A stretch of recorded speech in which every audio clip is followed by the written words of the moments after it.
이 구장이 상당히 좀 논쟁적인 그리고 논란거리가 많은 그런 성경 구절들이 많이 있습니다. 특별히 이스라엘의 택정, 이스라엘의 선택, 하나님이 이스라엘을 어떻게 대하시는가에 대해서 이제 얘기를 하고 있습니다. 그래서 로마서 9장 1절부터 보면은 바울이 처음부터 이 말로 시작을 하죠. 이건 참말이다, 거짓말이 아니다 라는 말로 시작합니다. 그러니까 바울이 뭐를 보이려고 하냐면 자기의 그 진심이다. 이거는 정말 진심이다. 그것을 강조하는 말이죠. 참말을 하고 거짓말을 하지 않습니다. 나는 그리스도 안에서. 성령이 이것을 증언해 줍니다. 어떤 걸 증언해 준다고 하냐면 나에게 큰 슬픔이 있다. 그 다음에 끊임없는 고통이 있다. 그 고통이 무슨 고통이냐면 이스라엘이 하나님 앞에 불순종해서 버려진 것에 대한, 아니 버려진 게 아니죠. 그들이 예수 그리스도를 버림으로 말미암아 그들이 처해 있는 상황에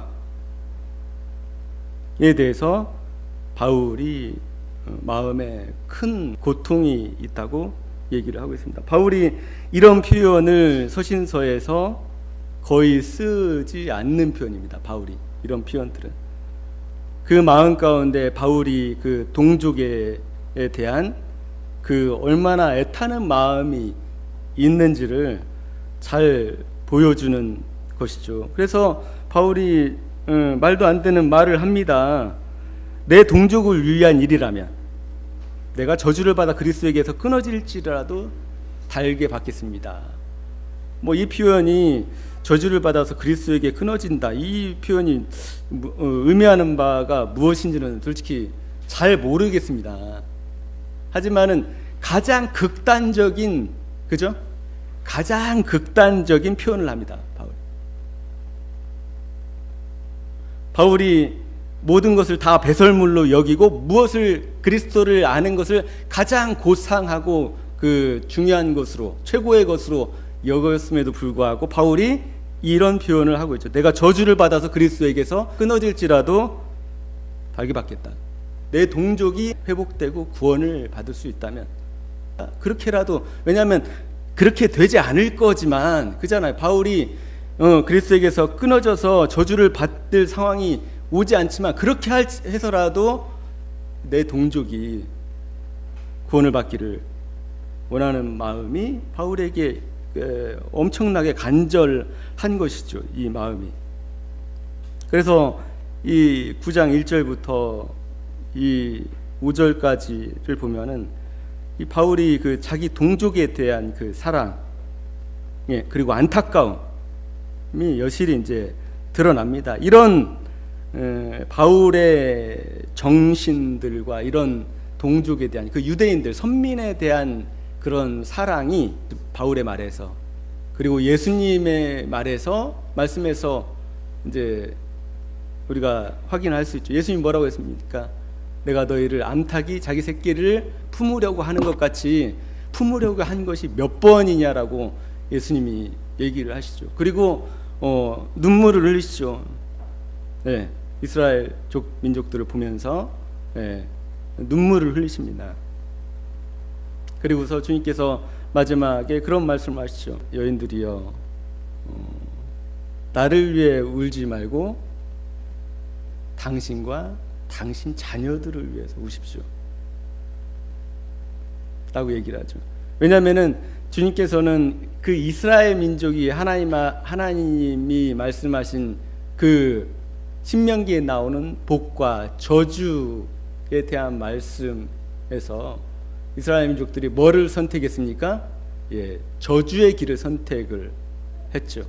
그래서 그들이 받을 그 심판에 대해서, 그리고 그들이 받을 그 2000년 동안, 거의 1948년에 이스라엘이 독립을 하니까 2000년 동안 받을 그들이 받을 이 진노와 수모에 대해서 너무나 잘 알고 계셨던 거죠. 그리고 서기 70년에 돌 하나도 돌 위에 남지 않게 이스라엘이 멸망한, 예루살렘 성이 멸망하고, 그리고 그들이 모두 포로가 되어서 세계 각지에 흩어지고 이스라엘 나라라는 자체가 없어진 것에 대한, 그런 것에 대해서 예수님께서 아주 안타까운 마음을 표현을 합니다. 근데 오늘 이 바울이 이렇게 성경에서 9장 1절부터 5절까지, 아니면 다른 성경에서도 지속적으로 나옵니다. 그 이스라엘 족속에 대한 안타까움과 그 사랑. 근데 우리가 기독교 역사를 보면은 이런 바울의 정신과 사랑으로 이스라엘 민족들을 대하지 않았다는 것이죠. 그래서 우리가 초대교회가 이제 끝나고, 그 다음에 하나님의 사도들이 모두 간 다음에 속사도 시대를 넘고 3세기, 4세기가 되면은, 그리고 특히 4세기, 5세기가 되면은 이 기독교가 로마의 국교가 됩니다. 그러면서 이 유대인들에 대한 증오심과 이 반유대주의에 대한 이 사상들이 싹을 트게 됩니다. 그 싹이 이제 4세기, 5세기에 되면은 아주 노골화됩니다. 이스라엘 민족은 이미 어떻게 됐습니까? 서기 70년에 멸망됐잖아요. 그렇기 때문에 그 이스라엘 족속이라는, 이스라엘 민족이라는 것은 완전히 없어졌다. 그리고 그 이스라엘의 위치를 누가 차지하냐? 교회가 차지하고 있다. 그렇기 때문에 이스라엘이라는 것은 지금의 교회를 말한다 라는 대체 신학이 나오게 됩니다. 대체 신학. 그러니까 왜 대체 신학이라고 하냐면은 교회가 이스라엘을 대체한다 라는 의미에서 대체 신학입니다. 그래서 성경의 모든 이스라엘이 나오는 모든 것을 뭘로 해석을 했느냐? 교회로 해석을 했었습니다. 하나님은 이스라엘을 완전히 버리시고 저주하시고 이제는 하나님과 아무런 상관이 없다. 예수님을 죽인 민족이다. 죽인 족속이다 라고 얘기를 해서 이들이 받았던 이 핍박, 이것은 우리가 이제 그 절정이 뭐냐면 히틀러의 600만 유대인 대학살의 절정이 이르게 되는 것입니다. 그 사상이 어디에서 나오냐면 이 반유대주의. 그러니까 이 성경을 올바로 이해하지 못한 사람들의 발언들 속에서 이런 바울의 자기 민족에 대한, 이스라엘에 대한 그 사랑은 전혀 없어지고 이 사람들에 대한 분노와 증오와 그런 것만 이제 하게 되는 거죠. 왜냐하면 그들은 하나님을 죽인 백성, 저주를 받을 백성, 하나님께 버려진 민족. 그래서 하지 말아야 될 엄청난 표현들을 우리가 익히 알고 있는 교부들이 엄청나게 심한 말들을 하게 됩니다. 우리가 익히 알고 있는 크리스토스톰, 암브로시스, 어거스틴, 이런 사람들이, 특히 어거스틴에 와서는 그 신학이 완전히 정립화됩니다. 신학에. 그래서 그 어거스틴의 신학이 중세 시대, 그 다음에 종교 개혁자들에게까지 넘어가서 영향을 주어서 유대인들이 결국은 독일의 이 루터가 독일 사람인데, 루터가 그 논문을 하나 썼는데 그 논문이 이 히틀러가 유대인들을 죽이는 그 중요한 면죄부가 됩니다. 루터도 이렇게 죽이라고 했다. 회당을 불사르고 유대인들의 모든 제사를 몰수하고 다 죽이라고 했다. 루터가 그랬다. 이런 얘기까지 하게 됩니다. 그래서 우리가 성경을 해석을 하고 이해를 할 때 솔직히 1948년 이전까지 이 대체 신학이 상당히가 아니라 완전히 대세를 이뤘습니다. 왜냐하면은 이스라엘 민족은 어떻게 됐어요? 없어졌어요. 그래서 이 바울의 이 9장 1절부터 5절까지의 이 말씀들에 대해서 전혀 의미 없는 말씀이 되는 것이죠. 바울이 그냥 옛날에 옛날에 바울이 자기 동족에 대해서 그런 생각을 했나 보다라고 이제 생각을 했었죠. 하지만은 1948년 이스라엘이 독립을 하고 그 다음에 이스라엘이 여전히 하나님의 백성으로 나라를 회복하고 그런 상태에 있지 않습니까? 지금은 이제 제3성전을 지을 그런 앞에 와 있는 상태에서 이 이스라엘 족속에 대한, 이스라엘 민족에 대한 이해는 우리에게 상당히 중요한 것이죠. 이스라엘 백성에 대한 이해가 잘못되면은 이 성경 전체에 대한 그 이해가 어그러집니다. 그래서 이 이스라엘을 중심으로 해서 중요하게 생각하는 신학이 있는데 그 신학을 이름하여 뭐라고 합니까? 세대주의라고 합니다. 세대주의. 그 다음에 이스라엘과 아무 관계가 없는, 그리고 이스라엘에게 주어진 언약과 그 다음에 그들에게 주어진 약속과 이 모든 것들이 그 이방인들한테 넘어왔다는 그 신학이 언약신학입니다. 언약신학. 한마디로 말해서 개혁주의. 장로교에서 얘기하는 개혁주의죠. 개혁주의. 그래서 신학이라는 것을 큰 틀로 나누면 언약신학과 세대주의 신학으로 나뉩니다. 그래서 이 양 진영이 성경을 해석하는 게 완전히 다릅니다. 그래서 이 언약 신학에서는 이 이스라엘을 이스라엘로 거의 보지 않습니다. 왜냐하면은 이 언약 신학이 어거스틴으로부터 이제 거의 확립돼서 카톨릭을 넘어서 종교 개혁자들까지 이어져 왔기 때문에 그렇죠. 그래서 이 이스라엘을 이스라엘로 존중하고 지금도 바라보지 않고 그 모든 것이 교회에게 다 넘어왔다. 이스라엘은 전혀 쓸모가 없다. 이제는 이스라엘에게 이스라엘에게 이루어질 예언이나 어떤 것도 없다. 이렇게 얘기를 합니다. 그래서 이스라엘의 회복, 이런 얘기를 하면 이 언약주의 쪽, 그러니까 개혁주의 신학자들, 장로교 신학이죠. 한마디로 말해서 이 신학자들은 상당히 좋아하지 않습니다. 그리고 이 세대주의, 그러니까 이 이스라엘의 회복을 얘기하는 사람들 가운데 또 많은 사람들이, 어떤 사람들이 있냐면요, 신사도 운동을 하는 사람들이 또 있습니다. 그렇기 때문에 이것과 맞물려서 세대주의 종말론이라고 들어보셨죠? 세대주의 종말론. 그러니까 세대주의 그러면은 종말론을 대표합니다. 왜냐하면은 이 세대주의는 하나님께서 천년왕국을 이루실 것이다.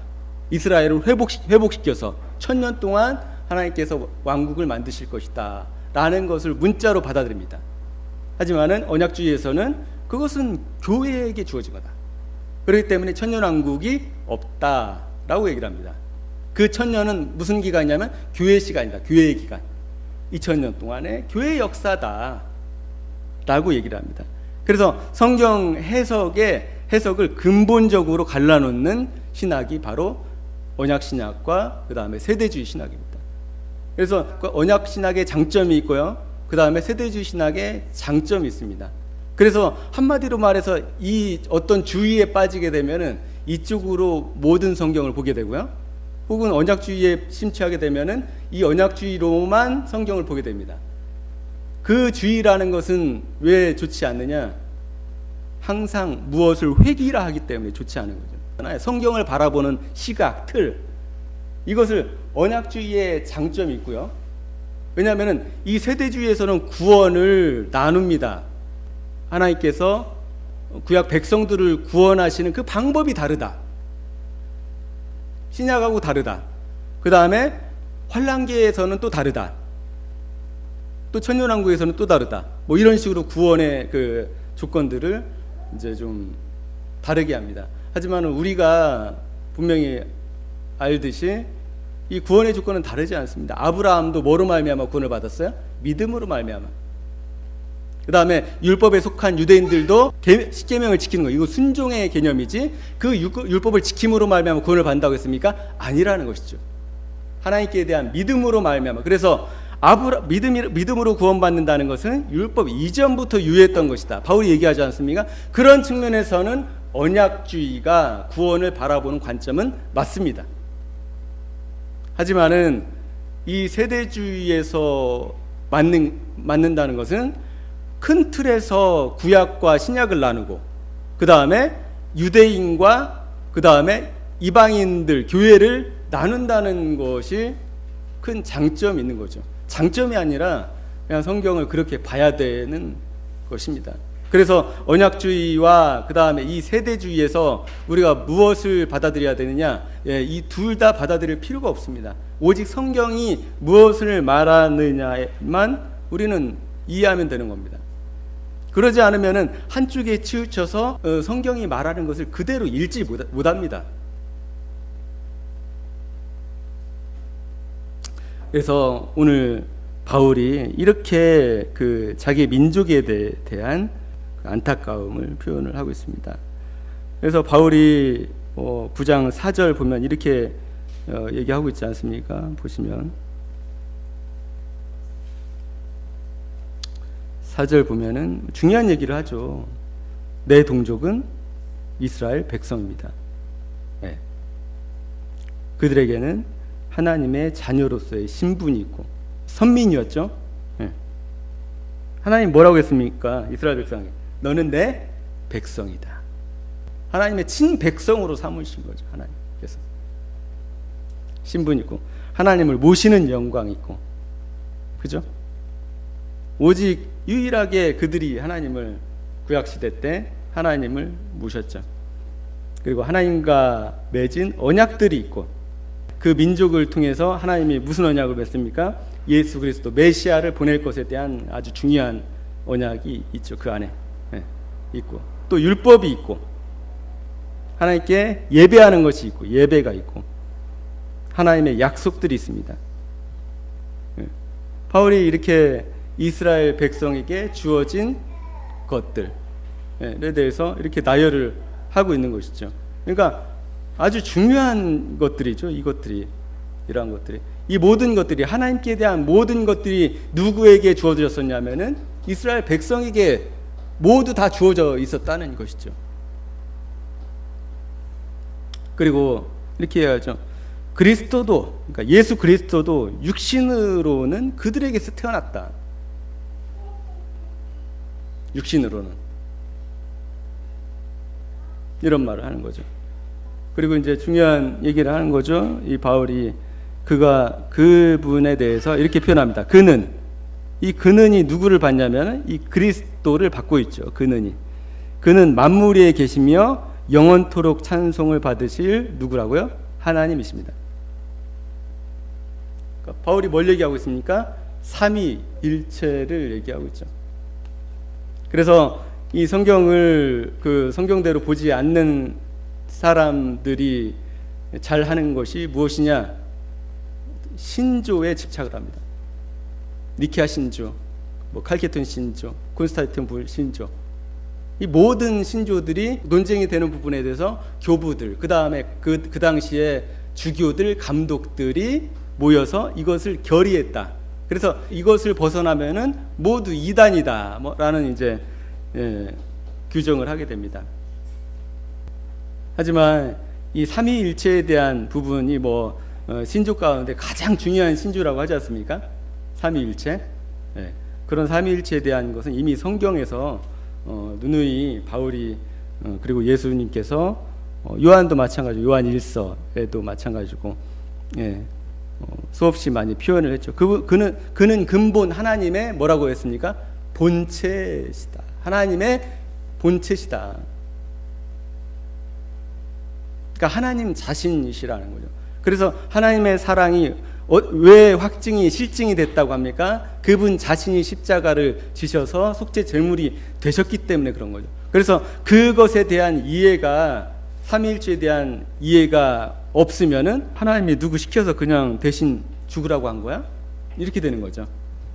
근데 그분이 누구시냐면은 속죄 제물이 되신 분이 바로 그는 만물 위에 계시며 영원토록 찬송을 받으신 누구라고요? 하나님이시다. 영원토록 찬송을 받으실 하나님이십니다. 아멘. 이렇게. 그러니까 바울이 정의하고 있는 것은 그리스도가 하나님이다. 그리고 예수님도 자신을 하나님이라고 했기 때문에 신성 모독으로 이제 십자가에 못 박히시게 되셨죠. 그래서 바울이 이렇게 얘기합니다. 이제 이스라엘 백성에 대해서 얘기를 이렇게 진지하게 꺼내고서 이렇게 얘기합니다. 그러나 하나님의 약속의 말씀에 패하였다고는 할 수 없습니다. 그 약속들이 누구에게도 이제 주어졌냐면은 이스라엘 백성에게 주어졌는데 그것이 이방인들에게도 같이 주어졌다는 설명을 합니다. 이스라엘에게서 태어난 사람이라고 해서 다 이스라엘 사람이 아니고 아브라함의 자손이라고 해서 다 그의 자녀가 아닙니다. 다만 이삭에서 태어난 사람만을 너의 자손이라고 부르겠다고 하셨습니다. 이것은 곧 육신의 자녀가 하나님의 자녀가 되는 것이 아니라 약속의 자녀가 참 자손으로 여겨지리라는 것을 뜻합니다. 네. 이게 무슨 의미인지 아시죠? 네. 육신의 자녀는 곧 이스라엘 백성이지만은 약속의 자녀는 하나님을 믿는 예수 그리스도를 믿는 자들에게 그 하나님의 백성이 되는 그것이 주어졌다는 얘기를 하고 있는 겁니다. 그러니까 예전에는 이스라엘 백성만 선민이었지만은 누구를 선민으로 택하신다는 거예요? 네, 하나님을 믿는 이방인들을 가운데서도 택하신다는 거죠. 그 얘기를 하고 있는 겁니다. 그리고 이게 중요합니다. 약속의 말씀은 내년에 내가 다시 올 때쯤에 사라에게 아들이 있을 것이다 한 것입니다. 그뿐 아니라 리브가도 우리 조상 이삭 한 사람에게 쌍둥이 아들을 수태하였는데 그들이 태어나기도 전에 무슨 선이나 악을 행하기도 전에 택하심이라는 원리를 따라 세우신 하나님의 계획이 살아있게 하시려고 또 이러한 말이 사람의 행위에 근거한 것이 아니라 부르시는 분께 달려 있음을 나타내시려고 하나님께서 리브가에게 말씀하신 형이 동생을 섬길 것이다 하셨습니다. 이것은 성경에 기록된 바 내가 야곱은 사랑하고 에서를 미워했다는 것과 같습니다. 그럼 우리가 무엇이라 말하겠습니까? 하나님 불공평하신 분이라는 말입니까? 그럴 수 없습니다. 이 구절이 중요하죠. 왜냐하면 이 구절을 오해하는 사람들이 너무나 많기 때문에 그렇죠. 그러니까 하나님께서 야곱을 사랑하고 태어나기도 전에 야곱을 사랑하고 에스를 미워하셨다고 했지 않냐. 그렇기 때문에 하나님께서는 창세 전부터 어떤 사람을 택정하고 창세 전부터 어떤 사람을 저주하기로 작정을 하신 것이다 라는 그런 예정론의 핵심적인 근거 구절이 되는 것입니다.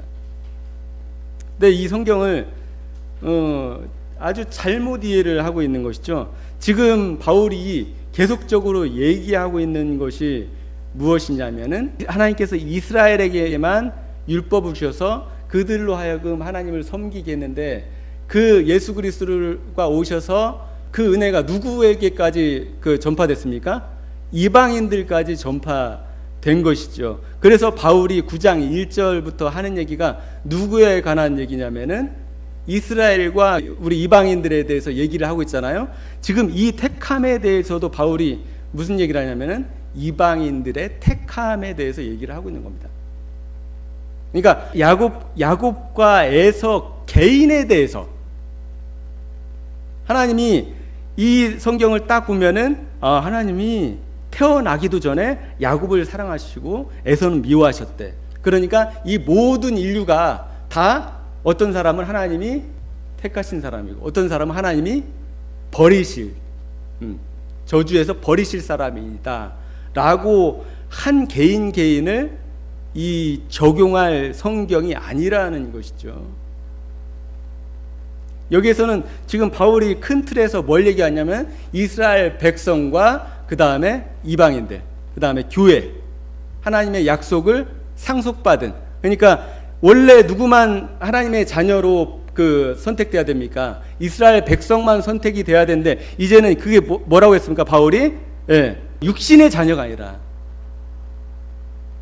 하나님께서 약속하신 것은 육신의 자녀만 약속한 것이 아니다라는 것을 얘기하는 거죠. 약속의 자녀가 참 자손으로, 여기 보세요. 곧 육신의 자녀가 누굽니까? 이스라엘이죠. 네. 그 다음에 그리고 하나님의 자녀가 되는 것이 아니라 약속의 자녀가 참 자손으로 그 약속을 받는 자들을 얘기하는 거죠. 약속을 받는 자들이 참 자손이다. 로 바뀌었다. 아니 바뀐 게 아니라 하나님이 처음부터 계획하신 그 계획인 거죠. 하나님의 큰 놀라운 섭리, 은혜가 그 안에 들어있는 거죠. 인류를 구원하신 계획을 그 하나님께서 이미 말씀을 하신 것이죠. 그래서 이 보시면은 이 형이 동생을 섬길 것이다. 그 다음에 야곱은 사랑하고 에서를 미워했던 것 같습니다. 바울이 이런 얘기 하지 않습니까? 14절에 보면은 그럼 우리가 무엇이라고 말해야 되겠습니까? 하나님이 불공평하신 분 말입니까? 하나님이 불공평하신 분이란 말입니까? 바울이 뭐라고 합니까? 그럴 수 없습니다. 근데 많은 사람들이 이 성경을 잘못 이해해서 뭘로 만드냐? 하나님을 불공평하신 분으로 만듭니다. 어떤 사람은 믿으려고 해도 죽을 때까지 믿으려고 해도 지옥에 간답니다. 어떤 사람은 교회를 떠나 있어도 택정되었기 때문에 죽기 전에 반드시 돌아온답니다. 돌아오게 한답니다. 하나님이 택정이 됐기 때문에. 그런 식으로 이제 성경을 이제 얘기하게 되는 것이죠. 하지만 바울이 얘기하는 것은 그것이 아닙니다. 하나님이 불공정하신 분이라는 말입니까? 그럴 수 없습니다. 예정론자들이, 칼빈주의자들이 이런 말씀들을 한 구절 딱 뽑으면은 그게 그럴싸하거든요. 에서는 야곱은 사랑하고 에서는 미워했대잖아. 하나님이 그거 어떻게 설명할 건데? 그럼 우리가 설명할 수 있습니까? 설명을 못합니다. 웬만한 사람 설명을 못합니다. 성경이 그렇게 돼 있기 때문에. 이 성경의 전체적인 맥락을 이해하지 않으면 그것이 그렇게 해석이 그렇게 되는 것 같습니다. 그래서 보시면 하나님께서 모세에게 말씀하시기를 내가 긍휼히 여길 사람을 긍휼히 여기고 그 다음에 불쌍히 여길 사람을 불쌍히 여기겠다. 여기에서 하나님께서 미워할 사람을 미워하고 저주할 사람을 저주하겠다고 되어 있습니까? 뭐만 표현되어 있습니까? 긍휼과 자비. 왜 이렇게만 표현이 됐습니까? 하나님은 속성 자체가 긍휼하시고 자비로우시고 사랑이 넘치시고 선하신 분이기 때문에 그런 거죠. 하나님이 어떤 사람들을 유기한다고요? 말도 안 되는 거짓교리입니다. 말도 안 되는 거짓된 교리. 그 믿음의 의지를 꺾어버리신다고 하나님이 거짓 복음이다. 다른 복음입니다. 하나님은 긍휼히 여길 자를 긍휼히 여기십니다. 불쌍히 여길 자를 불쌍히 여기십니다. 여기 뭐라고 표현했습니까? 미워할 자를 미워하시고 저주할 자를 저주한다고 하십니까? 하나님의 속성이 아니라고요. 그것이 하나님을 지나치게 사람들이 오해하는 것이라고요. 그런 하나님, 무자비한 하나님, 불공정한 하나님으로 만드는 것이죠. 하나님을 왜 그런 분으로 만들죠? 그래서 기독교가 사람들한테 무엇을 심어주느냐? 하나님은 요상한 분. 하나님은 그런 분이 아니시죠. 하나님은 우리 인격이 어디에서 왔습니까? 하나님에서 온 것이죠. 하나님의 형상대로 우리가 인격이라는 걸 가지게 된 거죠. 질투하고 미워하고 그 다음에 사랑하고 이런 마음의 감정들이 인간의 양심이 어디에서 온 겁니까? 하나님의 그 속성에서 온 것입니다. 하나님의 속성 하셨습니다. 그러므로 그것은 사람의 의지나 노력에 달려있는 것이 아니라 하나님의 자비에 달려있습니다. 뭐에 표현되어 있습니까? 하나님의 자비에 달려있다. 그러니까 하나님은 선하시고 의로우신 분, 정의롭고 공의로우신 분, 공정하신 분으로 성경은 한결같이 표현이 되어 있습니다. 그런 하나님의 속성에 반하는 성경 구절이 성경에 있다고요? 그런 성경이 있습니까? 인간들이 그렇게 해석을 할 뿐이지 그런 성경은 없습니다. 하나님은 그런 분이 원래 아니시기 때문에 그런 거죠. 원래 그런 분이 아니시기 때문에. 하나님의 자비를 얘기하고 있죠. 이거 이제 바로에 대해서도 또 이제 얘기합니다. 그래서 성경에 바로를 두고 말씀하시기를 내가 이 일을 하려고 너를 세웠다. 곧 너로 말미암아 내 능력을 나타내고 내 이름을 온 땅에 전파하게 하려는 것이다 하였다. 그러므로 하나님께서는 긍휼히 여기고자 하는 사람을 긍휼히 여기시고 완악하게 하고자 하는 사람을 완악하게 하십니다. 여기에서 모세가 나오죠. 그 다음에 바로가 나오죠. 이 사건이 얘기하는 게 뭡니까? 이스라엘 백성이 이집트에서 종살이하다가 400년 동안 종살이하다가 그 백성들을 아브라함과 이삭과 야곱의 약속대로 하나님께서 뭘 주시는 거예요? 그 약속대로 그들을 끄집어내시는 것이죠. 그 얘기를 하고 있는 거죠. 그래서 긍휼히 여길 자가 누굽니까? 이스라엘 백성입니다.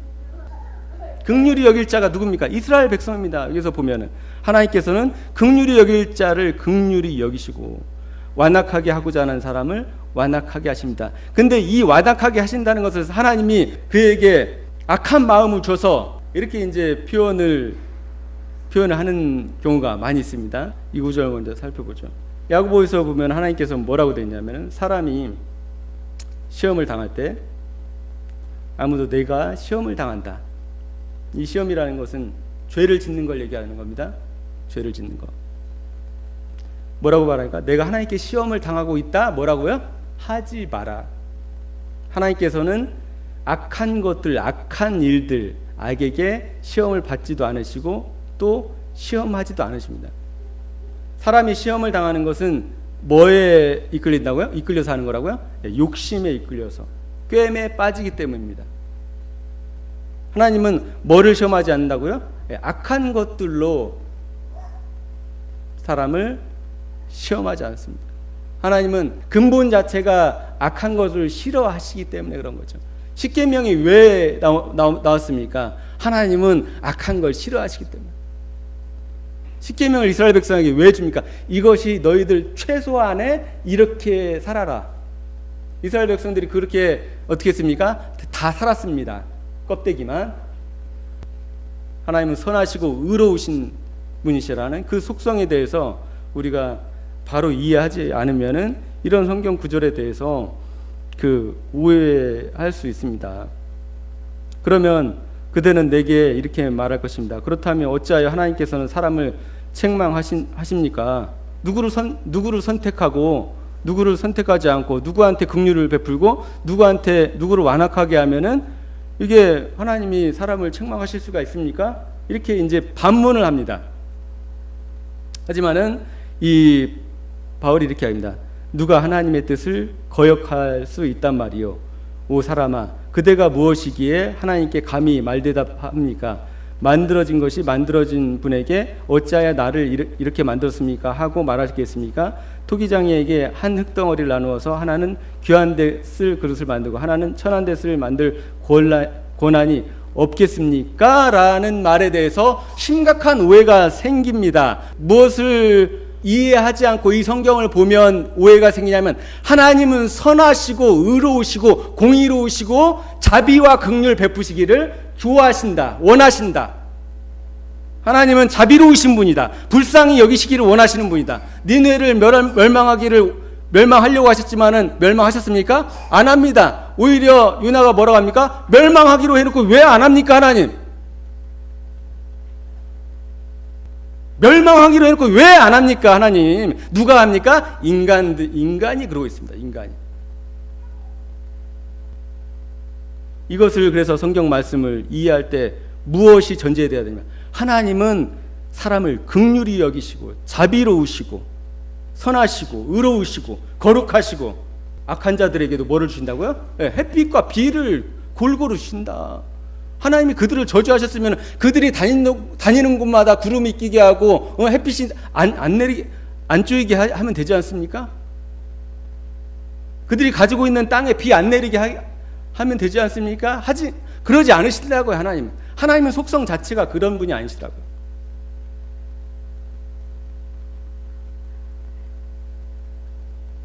(22절) 보면은 하나님께서 하신 일도 마찬가지입니다. 하나님께서 진노하심을 보이시고 여기에서 그러니까 이 구절이 지금 계속 뭘 얘기하고 있냐면요, 이스라엘 백성에게 약속하신 그 약속이 누구에게 주어졌다고요? 교회에게 주어졌다는 것을 계속 설명하기 위해서 이 얘기를 계속 하고 있는 겁니다. 어떤 한 개인을 하나님이 선택하고 저주 이렇게 하는 것을 설명하기 위한 것이 아니라 이스라엘 백성을 선택하는 그 하나님의 그 계획과 경륜, 선하심, 의로우심에 대해서 바울이 얘기를 하려고 하는 겁니다. 보세요. 하나님께서 하신 일도 마찬가지입니다. 하나님께서 진노하심을 보이시고 권능을 알게 하시기를 원하면서도 멸망받게 되어 있는 진노의 대상들에 대해서 꾸준히 참으시고 너그럽게 대해주시고, 이거 누구를 얘기하는 것 같습니까? 진노하심을 보이시고 권능을 알리시기를 원하시면서 멸망받게 되어 있는 진노를 받을 누굽니까? 이방인들을 얘기하고 있습니다. 이방인들. 그 진노의 대상들에서 어떻게 하셨다고요? 꾸준히 참으시고 너그럽게 대해 주시고, 그 다음에 영광을 받도록 예비하신 자비의 대상들에 대하여 대상들에 대하여 자기의 풍성하신 영광을 알리시고자 하였더라도 어떻다는 말입니까? 이게 무슨 말을 하냐면은 유대인들에게만 하나님이 은혜를 주신 것이 아니라 우리 이방인들에게 우리를 택하셔서 은혜를 주신 것에 대해서 바울이 얘기를 하는 겁니다. 하나님이 그렇게 하셨다는데 그게 잘못된 겁니까? 라는 것을 얘기하고 있는 겁니다. 하나님이 그렇게 하시겠다는데 이방인들에게 은혜를 베푸시겠다는 게 지금 뭐를 합니까? 저주를 베푸시겠다는 겁니까? 이방인들에게? 예수 그리스도의 은혜를 이방인들이 받을 수 있게 하시겠다는 게 그게 잘못된 것입니까? 라고 바울이 되묻는 겁니다. 보세요. 24절. 하나님께서는 우리를 부르시되, 우리가 누굽니까? 교회죠. 지금 로마서를 읽고 있는 로마의 교회인들, 각지에 흩어져 있는 12지파 교인들, 우리를 부르시되 유대 사람 가운데서만이 아니라 이방 사람 가운데서도 부르셨습니다. 뜬금없이 얘기를 하는 겁니까, 바울이? 그러니까 유대 사람, 이방 사람에 대해서 뜬금없이 얘기를 하는 거냐고요? 아니죠. 계속 지금 바울이 9장 1절부터 지속적으로 이 얘기를 이어나가고 있는 것입니다. 그래서 성경의 전체 문맥을 이해하지 못하면은 한 구절만 딱 떼잖아요. 하나님이 야곱은 사랑하고 에서는 미워했대잖아. 그래서 뭐 이거 봐봐. 그리고 하나님께서 그렇게 하시겠다는 누가 하나님한테 대들 수 있냐? 그게 예정론이냐? 이렇게 얘기를 하는 거죠. 성경을 전후 문맥, 그 바울이 얘기하는 것을 전혀 이해를 안 하는 거죠. 못 하는 거죠. 그래서 무엇이 나오냐? 성경에서 무엇이 나오냐? 잘못된 신학이 나옵니다. 성경을 잘못되게 해석하는 사람들이 잘못된 신학을 만듭니다. 그리고 수많은 사람들이 그 잘못된 신학의 희생양이 됩니다. 그것은 하나님의 속성에 대한 오해에서부터 시작됩니다. 24절 보면은 하나님께서는 우리를 부르실 때 유대 사람 가운데서만이 아니라 이방 사람 가운데서도 부르셨습니다. 그것은 하나님이 호세아에 그래 하신 말씀과 같습니다. 나는 내 백성 아닌 사람을 내 백성이라 하겠고, 내 백성 아닌 자가 누굽니까? 이방인들이죠. 이방인들. 우리를 내 백성이라 하겠다. 내가 사랑하지 않던 백성을 사랑하는 백성이라 뭐 합니까? 하나님이 선택한다는 거예요. 선택. 에서와 야곱을 사랑하고 에서를 미워했듯이 하나님께서 이방인들을 미워했지 않습니까? 아니, 미워하신 것이 아니라 이방인들을 택하지 않으셨지만은 하나님이 예수 그리스도를 통한 은혜를 누구한테 주시기로 하셨다고요? 이방인들에게 이제 주기로 하셨다라는 것을 설명하는 겁니다. 야곱과 에서의 예를 들고, 그리고 바로의 예를 들면서, 그러니까 하나님의 선택은 항상 뭐에 대한 선택이에요? 선함, 그리고 자비함, 긍휼에 대함. 아브라함이 왜 선택됐습니까? 믿음으로 선택된 게 아닙니다. 그냥 하나님이 은혜로 긍휼히 그를 긍휼히 여겨서 그냥 선택한 겁니다. 아브라함이 뭐로 말미암아 선택을 받았어요? 은혜로 말미암아 선택을 받았습니다. 노아가 무엇으로 말미암아 선택을 받았습니까? 은혜로 긍휼하심을 따라 선택을 받은 것입니다. 그래서 하나님은 긍휼과 자비의 선택은 하시지만은 저주와 유기, 버림에 대한 선택을 하지 않습니다.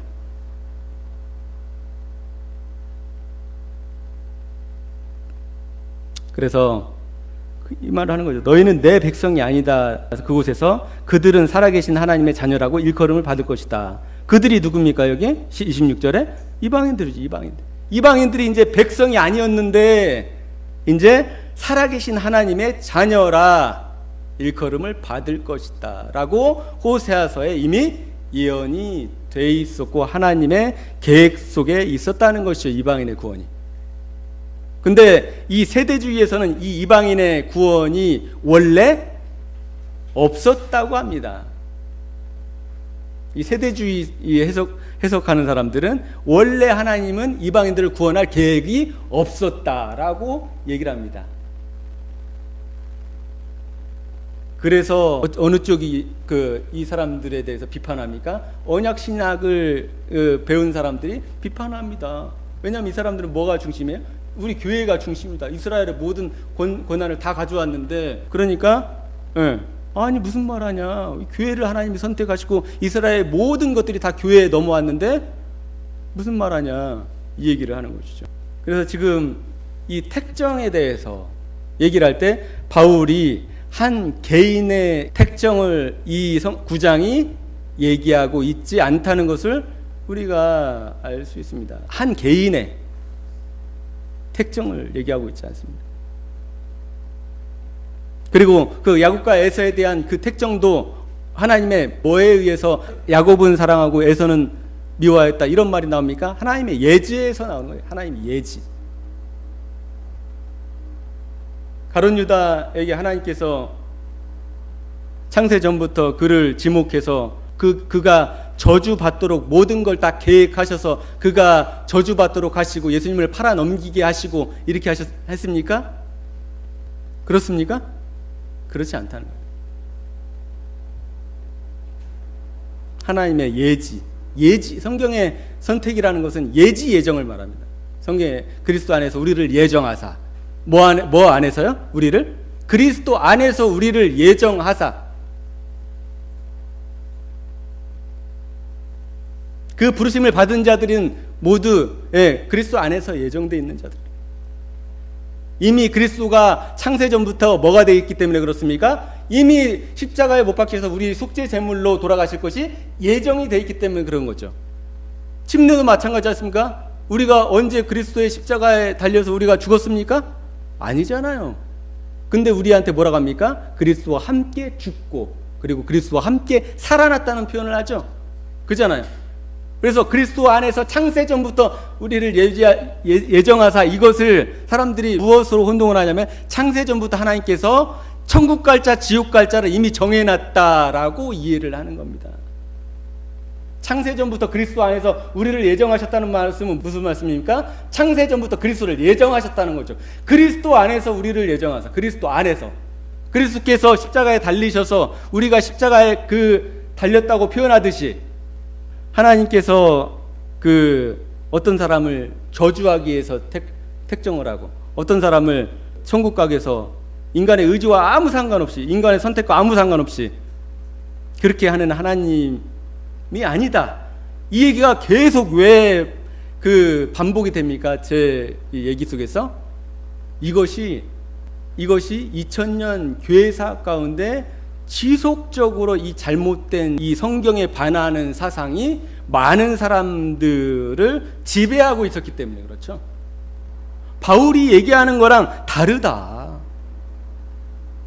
그 누가 얘기했든지, 어거스틴이 얘기했든지, 칼빈이 얘기했든지, 그 어떤 사람이 얘기했든지 간에 바울은 그렇게 얘기를 하고 있지 않다. 그들이 그렇게 성경을 봤다면 어떻게 본 거예요? 성경을 잘못 본 거죠. 성경을 제대로 안 본 거죠. 100번 읽어야 될 거 2번밖에 안 본 거죠. 10,000번 읽어서 이해해야 될 거 더 심하게 얘기하면 성령의 조명이 없었다는 것이죠. 그렇지 않습니까? 성령의 조명 안에서 성경을 읽었다면 하나님을 그런 무자비한 신 하나님으로 이런 성경들을 갖다가 모든 신학 서적들 갖다 보십시오. 모든 조직신학 그 유명한 조직신학자들 성경 갖다 보십시오. 전부 다 어거스틴이 인용한 이 성경 구절들, 칼빈이 인용한 성경 구절들, 이 로마서 구절들을 갖다가 이용합니다. 그들이 최고로 존경받는 조직신학자들이라고, 그리고 교부라고, 개혁자라고, 칭송을 받는 사람들입니다. 하지만 우리가 이 성경 로마서는 누구에게 주어졌습니까? 우리에게 주어졌습니다. 제가 말씀드렸듯이 이 성경은 목사들한테 읽으라고 주어진 게 아닙니다. 이 성경은 누구한테 읽으라고 주어진 거예요? 로마의 교인들한테, 로마에 흩어져 있는 12지파 교인들한테 읽으라고 준 겁니다. 그래서 해석의 권위가 있는 사람이 이걸 딱 해서 너희들은 이렇게 받아들여, 이겁니까 성경이? 그거는 로마 카톨릭의 교황만이, 그 다음에 추기경만이, 그러니까 높은 권위일수록 성경을 해석하는 권리가 있었죠. 그 당시엔 그런 구습을 따른 거죠. 어떤 그런 잘못된 관행을 따른 겁니다. 성경은 우리한테 준 거예요. 우리한테. 그래서 어떤 신학자가 어떤 말을 했건 성경과 반한다 그러면 우리는 거기에 대해서 그것이 아니라고 얘기할 수 있어야 됩니다. 왜 그렇습니까? 하나님이 그렇게 얘기하지 않으셨기 때문에. 누구의 권위로 우리가 그렇게 반론할 수 있습니까? 하나님의 권위로 반론할 수 있는 겁니다. 야, 하나님이 그렇게 안 하셨다. 하나님은 그런 분이 아니시다. 당신이 하나님을 이상한 사람으로 만들고 있다. 그래서 사람들이 하는 말, 그런 하나님이면 난 안 믿어. 저도 그런 하나님이면 안 믿습니다. 하나님이 그렇게 공의롭지 못하신, 불공정하신, 불공평하신, 그리고 저주를 주기 원하시고 인간에게, 그러면 자신이, 아까 보면은 그 그리스도는 영원히 찬송받으실 누구라고요? 하나님이시다. 그분이 왜 오셔가지고 십자가에 돌아가십니까? 왜 돌아가셔요? 뭐를 확증하기 위해 돌아가셨다고 했어요? 사랑, 자기의 사랑. 안 맞잖아요. 논리적으로 안 맞잖아요. 그래서 바울이 이렇게 얘기를 합니다. 또 이사야서에서 이스라엘 두고 이렇게 외쳤습니다. 이스라엘 자손의 수가 바다의 모래같이 많을지라도, 이 이스라엘은 실제 이스라엘입니다. 실제 이스라엘 백성 많을지라도 남은 사람만이 구원을 얻을 것이다. 주께서는 그 말씀하신 것을 온전히 그리고 조속히 온 땅에서 이루실 겁니다. 그것은 또한 이사야가 미리 말한 바 만군의 주님께서 우리에게 씨를 남겨주지 않았다면 우리는 소돔과 같이 되고 고모라와 같이 되었을 것이다 한 것 같습니다.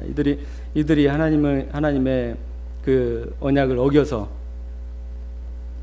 이들이 하나님께 진노를 받게 된 것이죠. 하나님을 버리고 하나님을 외면하고 그리스도를 배척했기 때문에. 30절 보면은, 그러면 우리가 무엇이라고 말해야 하겠습니까? 의를 추구하지 않은 이방 사람들이 의를 얻었습니다. 그러니까 지금 제가 로마서의 주제는 뭐라고 했습니까? 하나님이 주시는 의, 인간에게 하나님의 예수 그리스도의 속죄를 통해 주시는 하나님의 의입니다. 로마서의 주제가. 근데 그 의를 누가 의를 구했습니까? 이방인들이? 의롭고 선하고 하나님을 추구하지 않았던 사람들이 뭘 얻었습니까? 의를 얻었다는 거죠. 그 구절을 1절부터 바울이 계속 얘기하는 게 뭡니까? 이방인들의 선택, 이방인의 선택, 의를 얻었습니다. 그것은 믿음에서 난 의입니다. 그죠? 믿음에서 난 의. 그런데 이스라엘은 의의 율법을 추구하였지만, 그들이 율법을 추구했죠. 그 율법에 이르지 못하였습니다. 어찌하여 그렇게 되었습니까? 그들은 믿음에 근거하여 의에 이르려고 한 것이 아니라 행위에 근거하여 의에 이르려고 했기 때문입니다. 그래서 이 말씀을 통해서 우리가 알 수 있는 게 뭡니까? 유대인들에게, 이스라엘 백성에게 율법이 주어졌지 않습니까? 율법을 통해서 이스라엘 백성이 구원을 받는다고요? 아니라고요. 아브라함이 무엇을 통해서 구원을 받았습니까? 믿음으로. 이삭이, 야곱이 믿음으로 받았듯이 이스라엘 다윗이 무엇으로 구원받습니까? 믿음으로.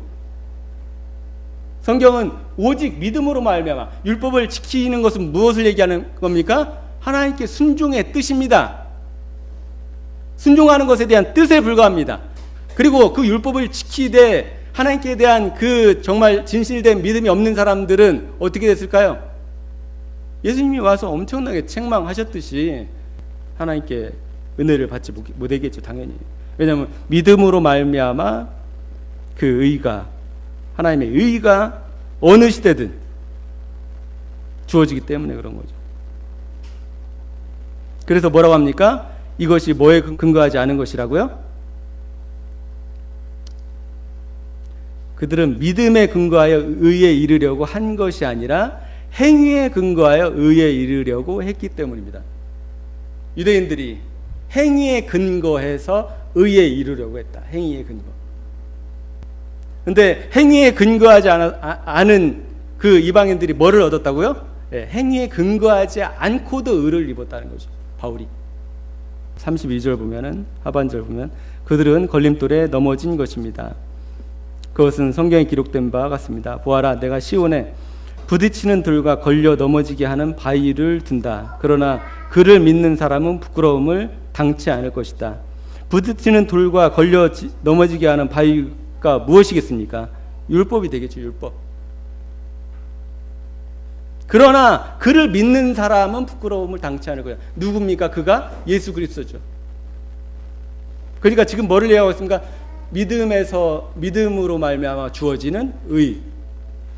행위와 아무 상관이 없이 유대인들이 행위에 근거하여 의에 이루려고 했지만은 이방인들에게 주어진 의는 뭐냐면은 행위에 근거하지 않은 의다. 오히려 그 율법이라는 것이 걸림돌과 넘어지는 그 것이 돼서 유대인들이 어떻게 됐습니까? 넘어진 것이죠. 그것으로 하나님 앞에.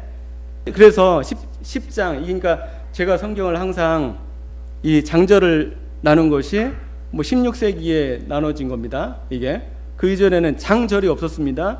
그래서 이걸 10장 1절까지 계속 이어져야 됩니다.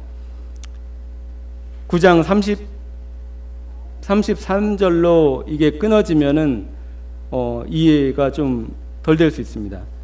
10장 1절 보면은 형제자매 여러분, 내 마음의 간절한 소원과 내 동족을 위하여 하나님께 드리는 내 기도의 내용은 그들이 구원을 얻는 일입니다.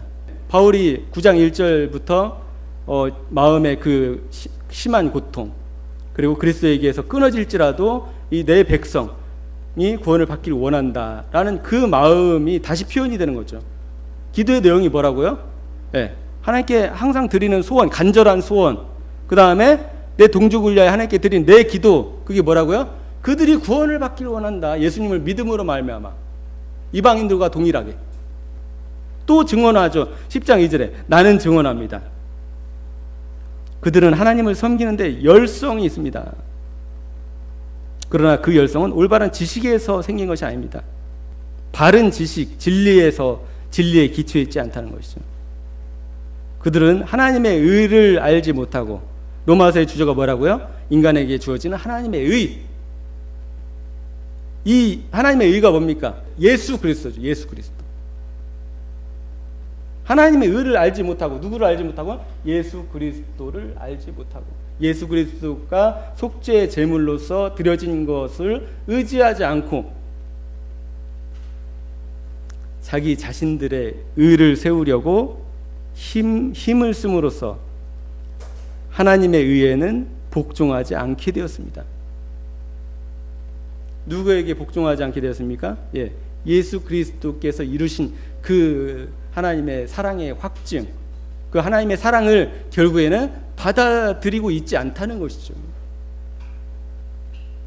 그 선민이 하나님의 백성이라고 불림을 받았던 그 자기 백성이 그렇게 돼 있다는 거죠.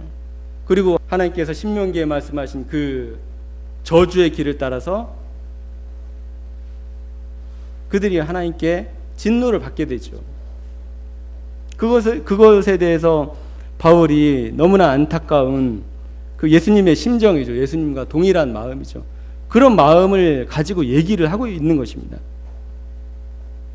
그래서 바울이 4절 보면은 그러므로 그리스도는 율법의 마침이 되셔서 뭐의 마침이 되셨다고요? 그러니까 사람들이 이 율법에 대해서 너무 많은 오해를 합니다. 어느 성경에는 이러지 않습니까? 율법의 1.1획도 패하지 않고 다 이루리라는 말씀이 있다고 하면서 이 율법이라는 개념이 무엇인지 너무나 오해를 하고 있죠. 그러면은 여기서 율법의 끝마침이 되셨다는 건 뭡니까? 율법의 마침이 되셨죠. 마침. 율법을 완전히 어떻게 하셨습니까? 이루셨죠. 무슨 율법을 율법이 요구하는 모든 의로움, 거룩함을 모두 이루셨죠. 엄밀히 얘기하면은 뭐까지 다 이루셨습니까?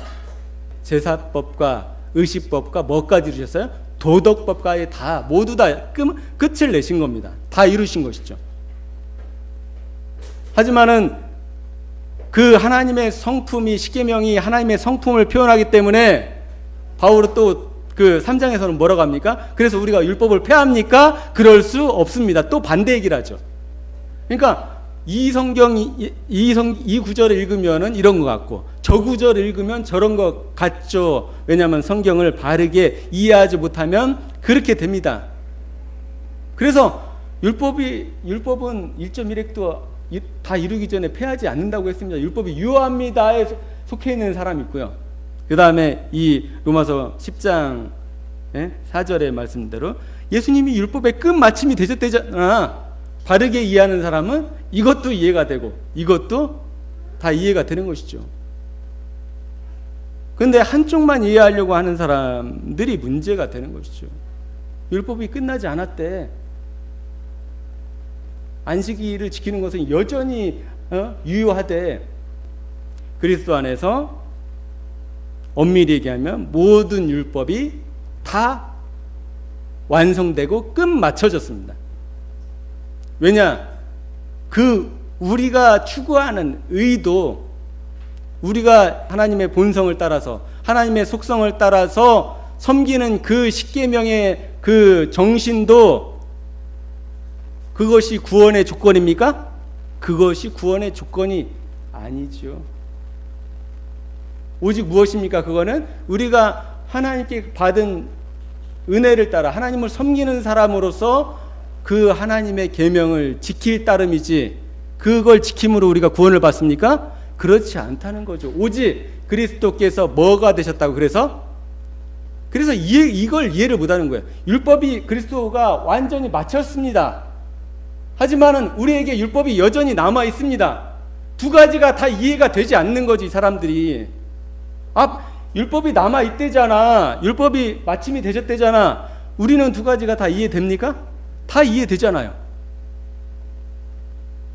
의에 있어서는 우리의 구원에 있어서는 예수 그리스도께서 의식법과 제사법과 도덕법 모든 것을 다 이루셨고 끝마침이 되셨습니다. 더 이상 율법을 끄집어낼 수가 있어요? 없어요? 없습니다. 단 한 획도 끄집어내서 우리한테 갖다가 너 이겨 지켜 이럴 수가 없다고요. 안식일이요? 11조요? 어떤 것도 우리 앞에서 들이밀 수가 없습니다. 왜? 그리스도 안에서 그리스도가 율법의 마침이 되셨기 때문에 그런 거죠.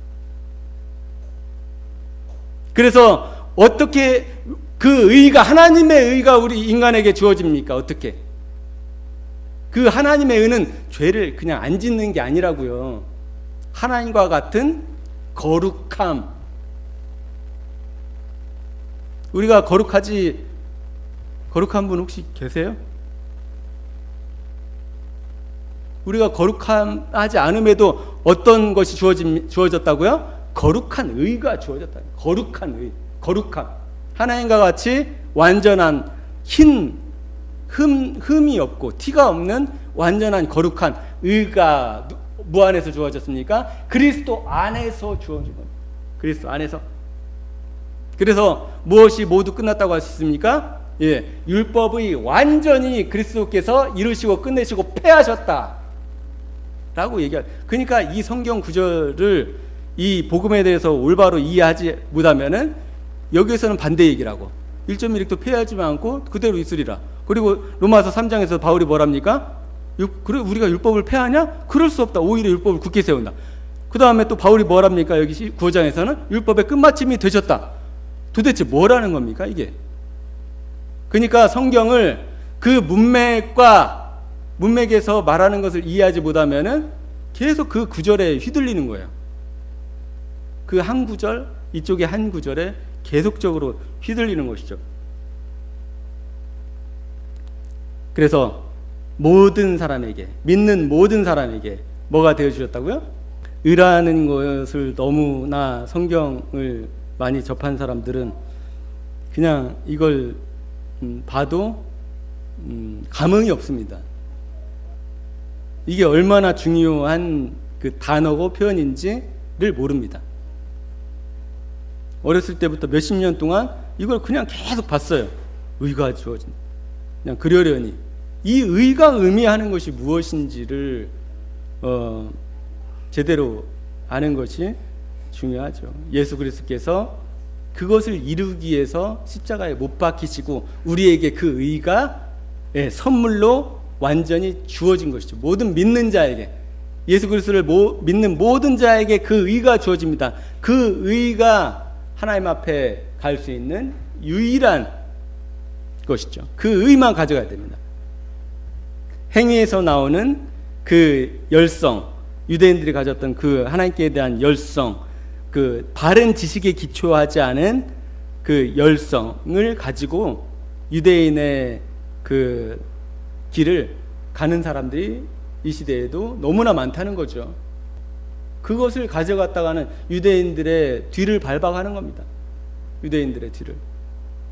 우리가 오직 가져가야 될 것은 예수 그리스도께서 율법을 끝마침으로써 우리에게 주어진 의를 가져가야 됩니다. 오늘 이스라엘 백성에 대한 택정에 대한 오해, 이거에 대해서 잠깐 살펴봤습니다.